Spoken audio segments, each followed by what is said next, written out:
Hello, welcome to Franchise and Lows of Illusion. Thought I'd continue with my little Disney kick lately after the Disney Afternoon collection by talking about a series of games that I think doesn't quite get enough love or coverage, specifically one game, which you'll find out.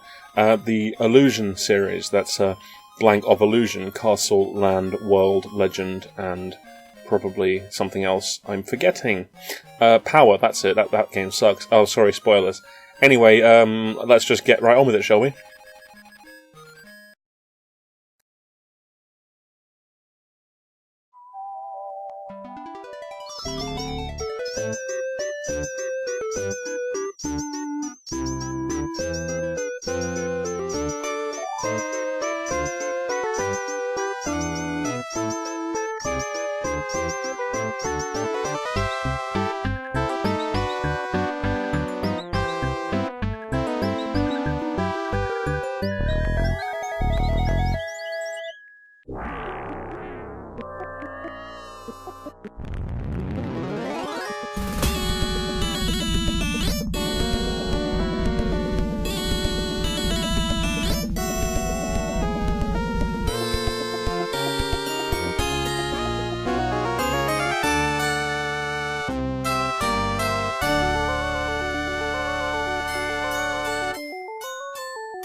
Castle of Illusion starring Mickey Mouse is, like the rest of this series, a platform game in which you play as, quite shockingly, Mickey Mouse, who has to rescue Minnie, which is his girlfriend, from a witch named Miserable, which is a pun on the word miserable there.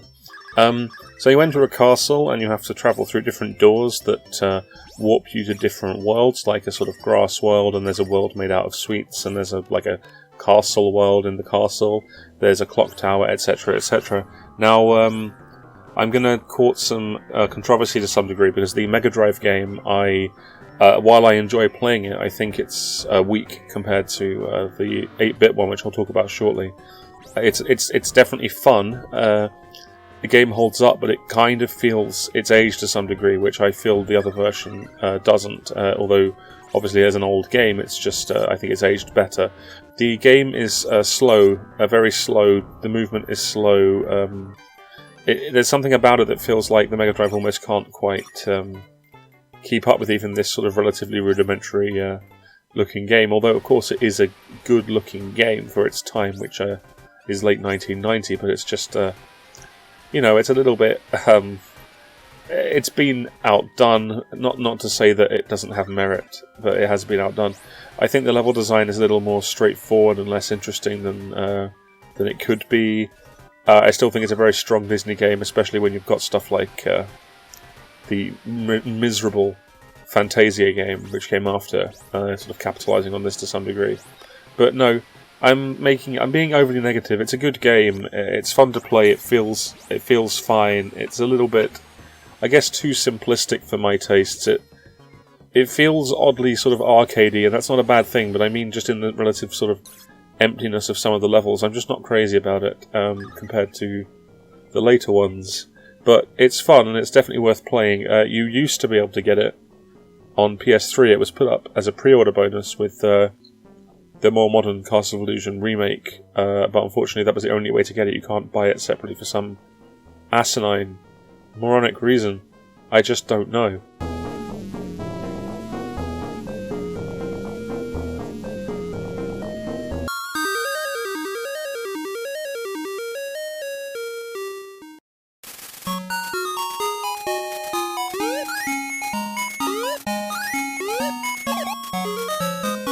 I can't even pretend to be impartial with this one. This is the Master System version of Castle of Illusion, the 8-bit version, and it's the first game I ever owned boxed. I mean, I know that's a bit of a contrived criteria, but with my Master System, I received Alex Kidd as a built-in game, and Alex Kidd in Miracle World, I should say.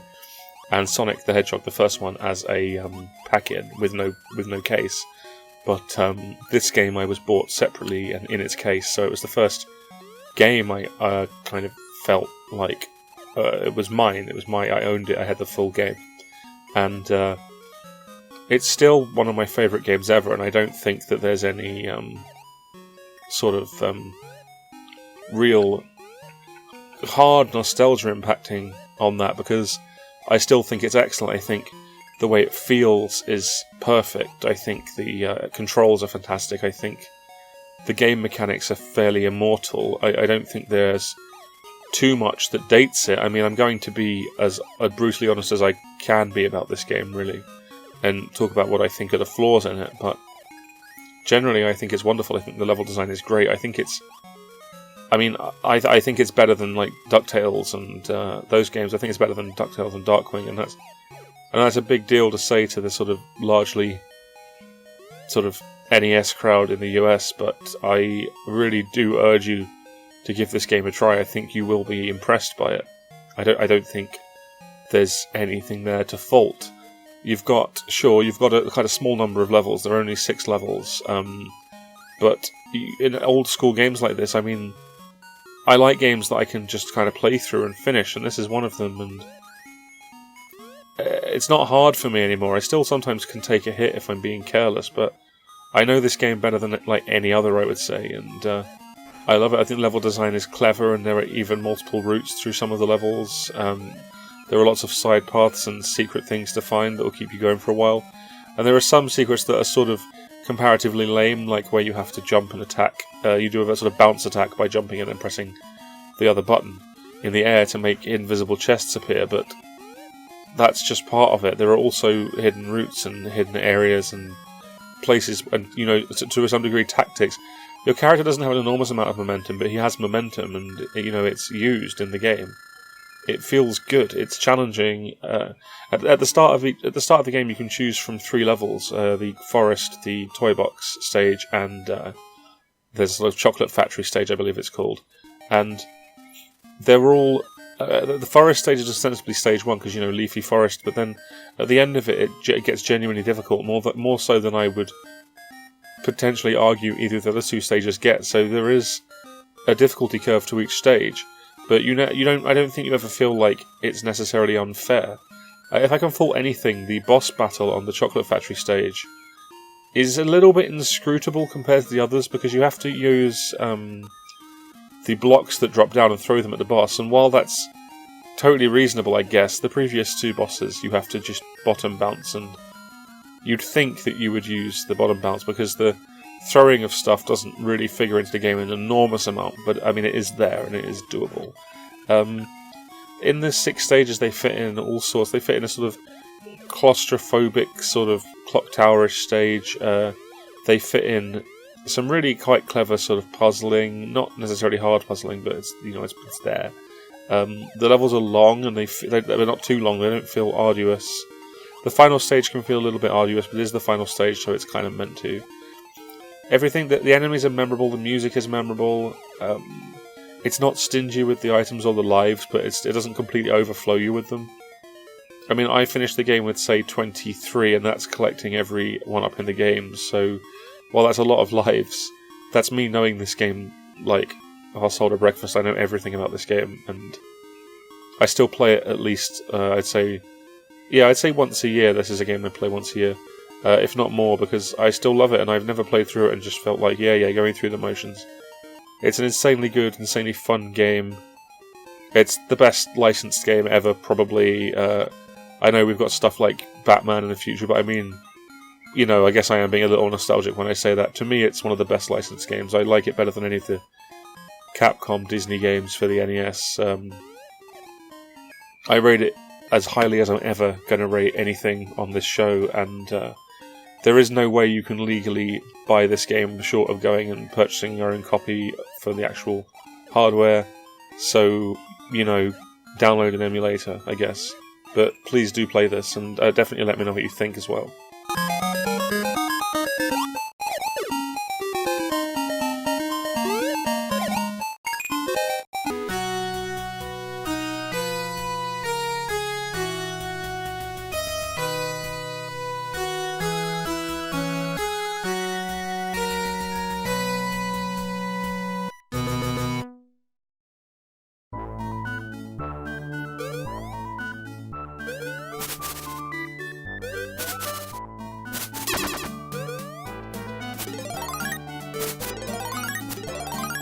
World of Illusion for the Sega Mega Drive, the sequel to Castle of Illusion ostensibly, is a 2-player platform action game with Mickey and finally Donald. And for one thing, it looks absolutely fantastic. There's still something a little bit dated about the way that the game moves, but visually it is fairly sumptuous. It's great fun to play with 2 players as well. You don't have the bottom bounce move from the original game. You've been given what are essentially big towels that you whip people with, like in the locker room at school. It has sort of combo team-up moves, like you can use Mickey's weight to propel Donald upwards, or Donald gets his arse stuck in a little crevice and you have to grab hold of his hands and pull him through. You can stand on each other's shoulders. You can use a rope to pull each other up from high places.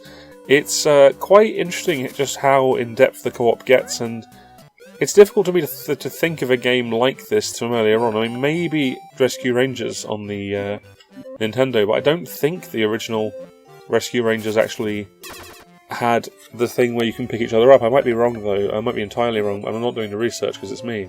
But anyway, yeah, World of Illusion is an interesting one because you can play it single player with both Mickey or Donald, and they both have some different levels. Not the whole game isn't different, but there are some branching parts. And then if you play it in 2-player, there are even more sort of different levels in there as well, just exclusively for 2 players, which is really nice and wasn't really necessary. They didn't really need to. Now, if I can fault the game, it's short and it's easy, but it's fun. And I suppose it's not that short now that I think about it. But it's definitely easy. I mean, towards the end of the game, it does get a little bit lazy in places. Like, there are some areas where you're basically presented with a series of doors, and if you pick the wrong one, you have to just replay a previous stage. Or there's a series of buttons, if you push the wrong one, you have to replay the entire level, that sort of thing. It's not really ideal at all. But it's a great game, it's nice and atmospheric, and if you heard me get a Steam thing just now, a little message, that's because I forgot to close Steam.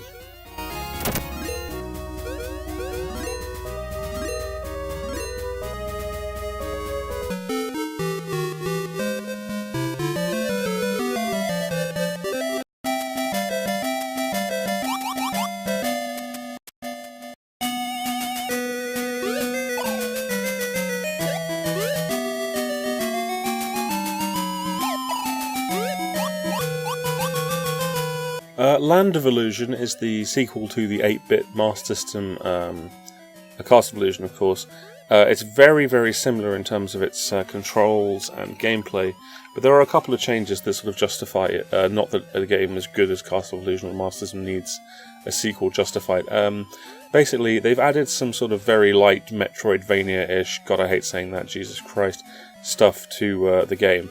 So there is an overworld map, and there are areas you can revisit in old levels with new sort of powers that you gain in order to access hidden stuff.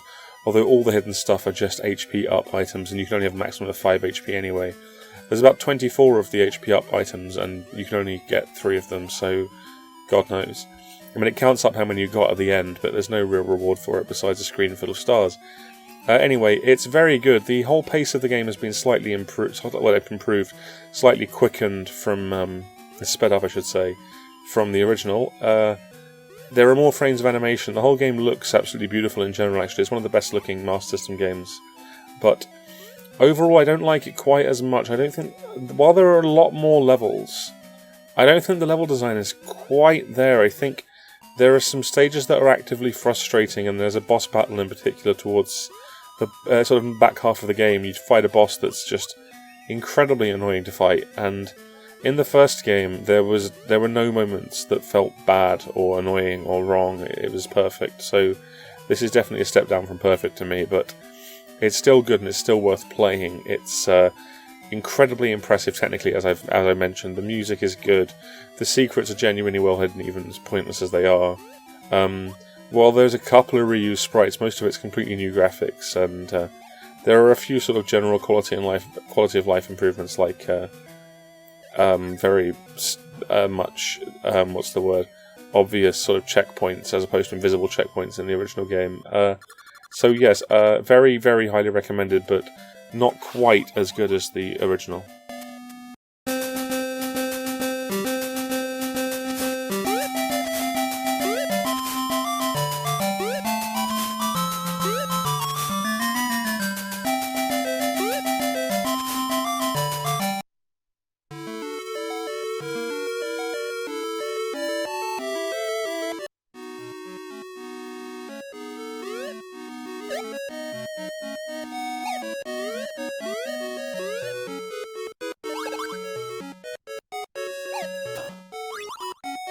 Legend of Illusion for the Game Gear is very much the black sheep of the series. It's extremely good looking for a Game Gear game.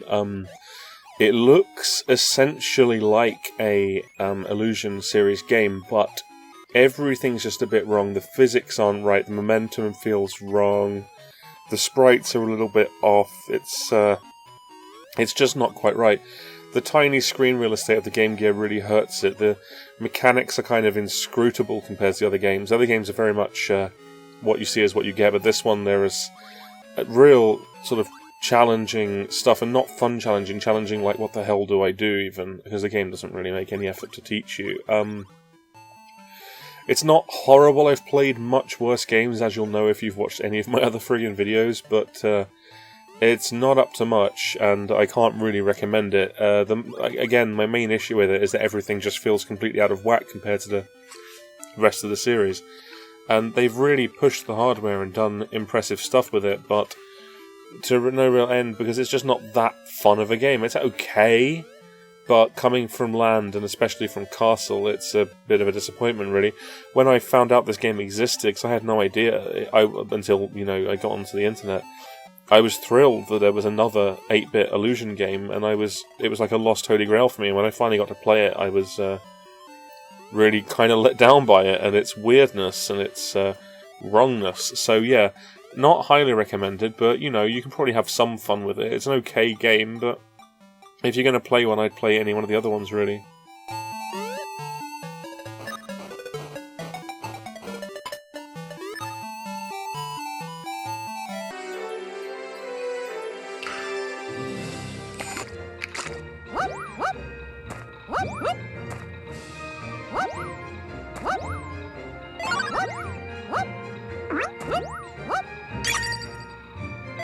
Jumping forward to 2011, we have Epic Mickey Power of Illusion, which is an act of pure dishonesty as an Illusion game, because it's not an Illusion game. It's called something of Illusion, but that is just in name only. In actual gameplay, it's almost nothing like it. They've borrowed a few sound effects from the old Illusion games, and that's about it. It's a torturously slow, repetitive, agonizingly dull, badly designed pile of garbage, if I'm honest, that annoyingly looks absolutely beautiful, and as a result I go back to it every year or so thinking maybe this time it will click with me, but no, it has no merit. It's unbelievably terrible. It's made by, I want to say, Dream Rift, the people who did Henry Hatsworth, which was really good, and Monster Tale, which was similarly insipid to this game, but this is definitely the worst one they've done, and excuse me, it is absolutely tragic. See, in most shows, I'd edit out me clearing my throat there, but I'm not going to do it because you want the whole bag. You want the whole bag. But basically, you're playing a little platform game, and you're constantly stopping to use the stylus to draw rudimentary pictures or erase rudimentary pictures. It's very, shitty. Like, we need to justify this being on the 3DS somehow, even though there are dozens of DS and 3DS games that don't have torturous, rubbish drawing mechanics in them anymore. It's a terrible game, and I don't recommend it in the slightest. It's not an Illusion game, and it's genuinely somewhat insulting to me that they claimed that it was. Will you help us?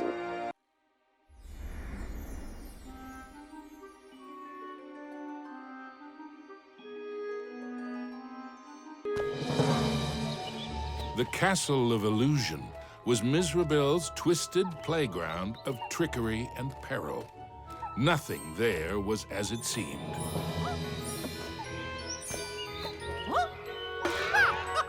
The Castle of Illusion remake, released for the PC, Steam, Xbox 360 and PS3, is about as good as a remake has ever been of any game.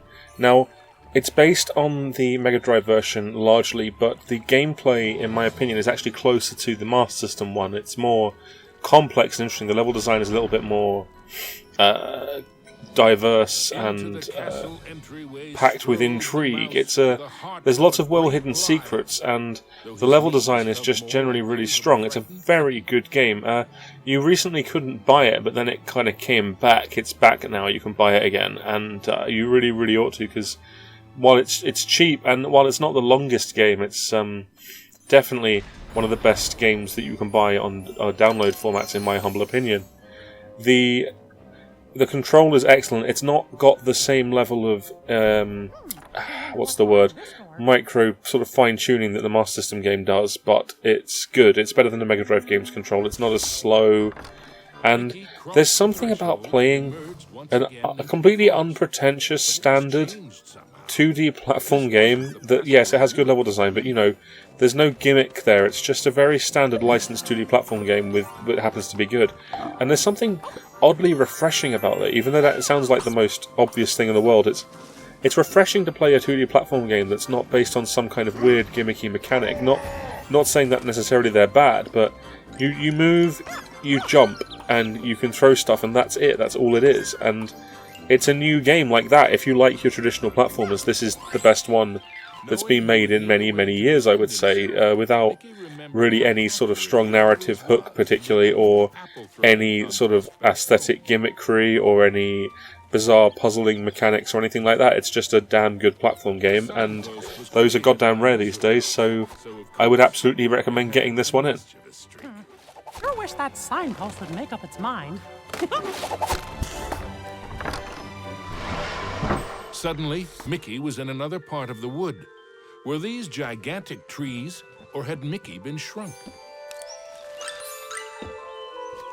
So that's the Illusion series, a generally extremely high quality series with plenty of games to get your teeth into, and that I find personally playable and replayable.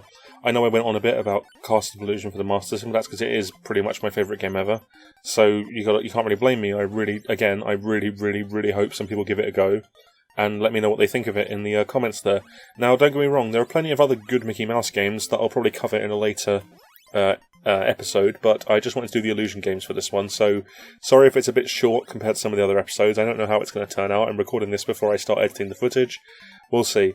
In a brief bit of general sort of stew news, I am working on Video World Series 3. I hope people are looking forward to that.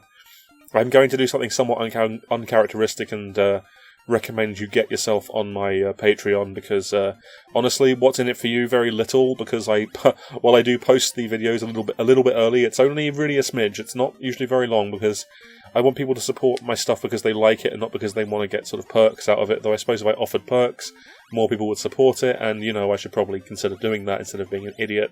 But yeah, the link to the Patreon is below the video, and sorry for going on about it. I feel dirty even mentioning it.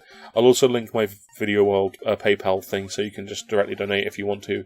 All the money does go on towards keeping me alive, meaning I can make more videos. So yeah, thanks for that. Thanks for keeping me alive. And obviously thanks to my current Patreons. I really do appreciate it. It's I would make these for free. No, I wouldn't. Don't quit the Patreon. But no, I would make them for free. But it's nice that people like what I'm doing. It's really encouraging. Thank you. I mean that. So, Video World 3 Series 3 will be coming out. I would estimate probably not next month, but maybe the month after. I'm going to crack on with it. I've had a bunch of big ideas for it, but I've decided in the end, I'm going to do some specials that are a bit more different and structured. I'm largely going to keep doing what people already like and just trying to refine it a little bit, maybe, and try and do some funny stuff about video games and maybe some insightful stuff if I, take some mad drugs and go insane and think I've got something insightful to say about video games. Anyway, yeah, thanks very much for watching, and I'll see you next month for another franchise and lows, the subject of which I am yet to reveal, but it's probably going to be Asterix.